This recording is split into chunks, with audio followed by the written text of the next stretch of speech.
A day in my life ng pinakamasikip na factory worker dito sa Europa.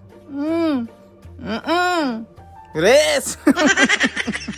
Alas 2 na nga ng madaling araw ngayon. Oo, kaka-out lang namin sa trabaho. Naguti kasi kami kasi mga mukha kaming pera. At hanggang ngayon naman ay nag-uulan pa din ng yelo. Diyos ko, 3 araw na nga nag-uulan ng yelo. Kaya naman 3 araw na ding nilalamig yung pepe ko. Wala tayo nun. Bakla ka. Kasama ko nga pala nag-OT din yung 2 alipin din ng salapi ng Porent. Nagmukha na silang penguin. Ay, Diyos ko. Baliban na nga lang pala ang maghahatid sa aming pauwi. Hindi na bus, oo. Kasi konti lang naman kami. Kasya naman kami sa isang van, kaya carry na yan. For the go.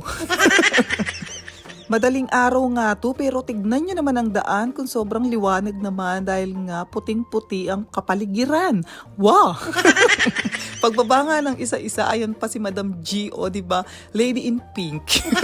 Shoutout sa'yo, Madam G. Sa totoo lang talaga, hanggang ngayon hindi pa rin ako makapaniwala na mararanasan ko yung ganitong klase ng snow. Oo. Nung last year kasi, hindi naman ganito kakapal yung snow at hindi rin siya nagtagal ng 3 araw. Kaya naman ako, ini-enjoy ko pa yung snow. Kung yung iba naiinis na or hindi na natutuwa sa snow, ay, ako tuwang-tuwa pa din hanggang ngayon.